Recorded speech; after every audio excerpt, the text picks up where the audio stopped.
Again my students part 2 में lesson number 3 the Kezia.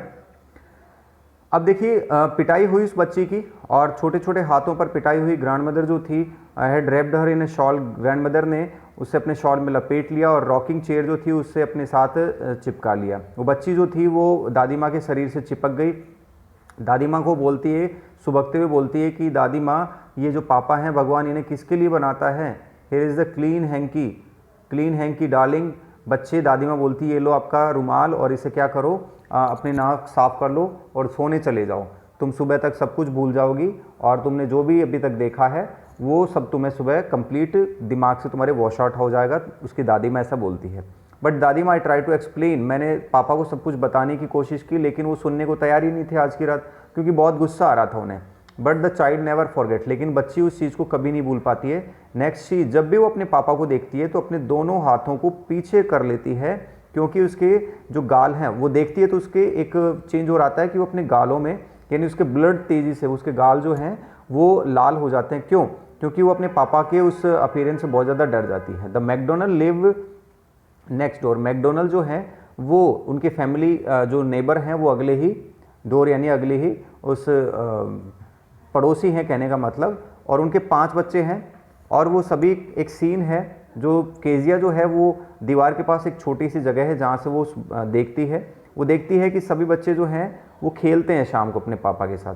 पापा जो है वो एक बेबी के साथ में है जिसका नाम है माओ। वो उनके शोल्डर पर बैठा हुआ है। 2 छोटी छोटी बच्चियां जो हैं वो पापा के कोट को पकड़ के खींच रही हैं, यानी खींच रही है उनसे। और चारों ओर वो क्यारियों के आसपास, यानी जो फूलों की क्यारियां हैं उनके आसपास वो दौड़ लगा रहे हैं। ठीक है। वंस ही साथ जब वो एक बार बच्चे को देखती है, एक लड़के को देखती है, तो वो उसका पीछा करते हैं और एक दूसरे को पकड़ने की कोशिश करते हैं। इस दौरान वो सभी हंसते रहते हैं। तब वो सोच लेती है, दिमाग में आ जाती है कि पापा जो होते हैं सभी अलग टाइप के होते हैं, यानी सभी के पापा एक जैसे नहीं होते हैं, बिल्कुल अलग अलग होते हैं। यानी एक मेरे पापा हैं तो वो अपने बारे में, पापा के बारे में अलग राय बना लेती है। सडनली एक दिन क्या होता है, मदर जो है वो बीमार हो जाती हैं। ठीक है। ग्रैंड मदर को भी हॉस्पिटल जाना पड़ता है क्योंकि दादी माँ उसके साथ होती हैं, यानी केजिया की मदर बीमार पड़ जाती हैं। अब केजिया जो थी वो घर पर अलग अकेली थी, लेकिन उनके साथ एक एलिस जो कुक थी वो थी साथ में। दिन के टाइम तो सब कुछ ठीक रहा, लेकिन देखिए पिक्चर दिखाई गई किस तरह से मैकडोनल्ड जो है वो यहाँ से वो जगह है, यहाँ से केजिया देखती है और माओ जो है वो इस तरह से बैठा हुआ है और दोनों लड़कियाँ जो है वो पॉकेट पकड़ के खींच रही हैं और लड़के जो है एक दूसरे को पकड़ने की कोशिश कर रहे हैं और हंस रहे हैं। तो ये पिक्चर है वो देखती है। लेकिन मदर बीमार होती है तो एलिस जो है उस दिन तक तो ठीक था, लेकिन एलिस क्या बोलती हैं कि अब जाओ, आपको सोने का टाइम हो गया है। लेकिन जैसे वो एलिस उसे बेड पर ले जाती है, शी ग्रू सडनली अफ्रेड, वो डरने की कोशिश करती है, यानी डर जाती है वो, क्योंकि उसे हमेशा आदत किसकी थी, दादी माँ के साथ सोने की। मैं क्या करूँगी अगर मुझे सपने आए, वो बोलती है कि मुझे रात को सपने आते हैं, बहुत बुरे सपने, नाइटमेयर्स आते हैं। And then granny takes me into her bed, और ग्रेनी जो है वो हमेशा into her bed. I cannot stay in the dark, मैं अंधेरे में नहीं रुक सकती क्योंकि मुझे हमेशा डर लगता है, स्केरी लगता है मुझे, मैं अकेले में नहीं सो सकती हूँ, मैं दादी माँ के पास हमेशा सोचती हूँ। लेकिन वो एलिस को बोलती है, पुलिंग ऑफ हर सॉक्स, उसके सॉक्स को खींचते बोलती है, you just go to sleep, लेकिन तुम्हें सोना होगा, एलिस उसे बोलती है। And don't you scream wake your poor pa, और चिल्लाना मत क्योंकि तुम्हारे पापा पूरे दिन से थके हुए हैं और वो जग जाएंगे, ऐसा वो एलिस बोलती हैं। लेकिन एज यूजुअल क्या हुआ, पुराने वही नाइटमेयर उसके सपने में आए। एक नाइटमेयर भी क्या था उस बच्चे के बारे में सुनना, कि एक नाइफ यानी एक चाकू है और एक रस्सी है और वो बूचर जो है ना, कसाई, वो उसके पास आ रहा है हंसते हुए और उसकी स्माइल जो है ना बहुत ड्रेडफुल है, पता है बच्चों।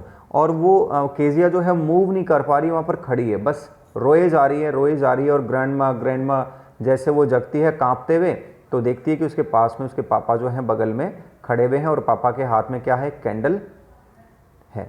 ठीक है।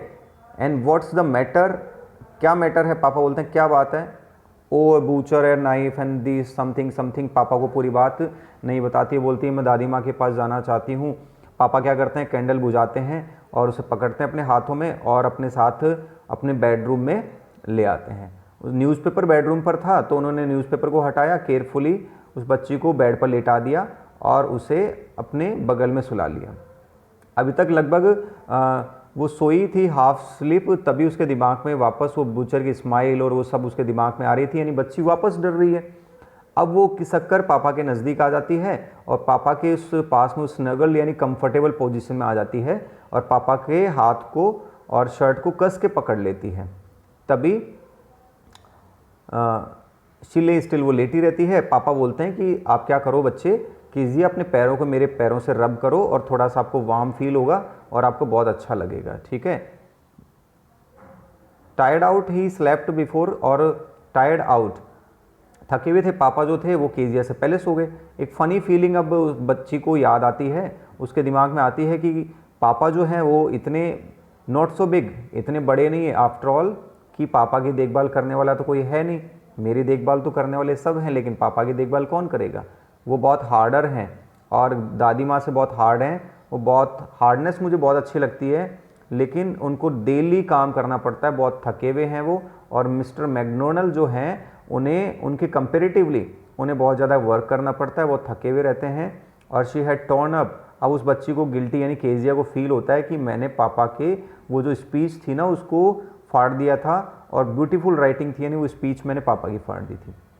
अब वो बच्ची थोड़ा सा हल्का सा मूव करती है, सोई हुई है, और एक ब्रीथिंग आउट करती है। तभी पापा वापस पूछते हैं व्हाट इज़ द मैटर, क्या बात है बच्ची, अनदर ड्रीम, कोई बुरा सपना दोबारा। अब वो बच्ची बोलती है, ओ लिटिल बच्ची बोलती है, प्यारी बच्ची, my head is on your heart पापा, कि मेरा जो हार्ट यानी मेरा जो my head is on your heart, मेरा सिर जो है आपके हार्ट पर है, और मैं सुन सकती हूँ कि आपका heart means heart beating is going, आपकी हार्ट बीट चल रही है। पापा आपका कितना बड़ा दिल है, आप कितने अच्छे पापा हैं और आपका दिल कितना बड़ा है। तो मीन्स वो बच्ची जो है जब वो उसे अकेलापन जब होता है और वो पापा के लिए सोचती थी कि पापा अकेले होते हैं तो कितने बहुत डरावने होते हैं, तो पापा के वो गैप जो होता है उस मीन्स जो डिस्टेंस होती है उस कारण वो बच्ची डरती है। और वो गलती थी तो पापा ने उसकी पिटाई कर भी दी गुस्से में, तो इस वजह से नेगेटिव इमेज उस बच्ची के दिमाग में बन जाती है। लेकिन जैसे ही वो बच्ची जब अकेली होती है और रात को उसके पापा उसकी केयर करते हैं, तो इस वजह से उसकी थिंकिंग बदल जाती है कि पापा जो हैं उनकी देखभाल करने वाला कोई नहीं है और उन्हें बहुत हार्ड वर्क करना पड़ता है, उन्हें डेली वर्क करना पड़ता है। मैकडोनल्ड के कंपेरेटिवली उन्हें बहुत ज़्यादा वर्क करना पड़ता है। तो अब वो पापा को फील करती है कि पापा कितने अच्छे हैं और पापा मेरे लिए कितने अच्छे हैं, क्योंकि मैंने उनकी स्पीच फाड़ दी थी तो वो गुस्सा हुए थे, लेकिन इसके बावजूद भी वो मेरी देखभाल करते हैं। तो ये जो फीलिंग है वो बहुत अच्छी फीलिंग है, वो अपने पापा के लिए थिंकिंग चेंज कर लेती है। So my student, this was chapter number 3 the little girl, written by Katherine Mansfield. Katherine Mansfield ने इस चैप्टर को लिखा है, बहुत ही प्यारा चैप्टर है। So my students, take care of yourself. जय हिंद, वंदे मातरम।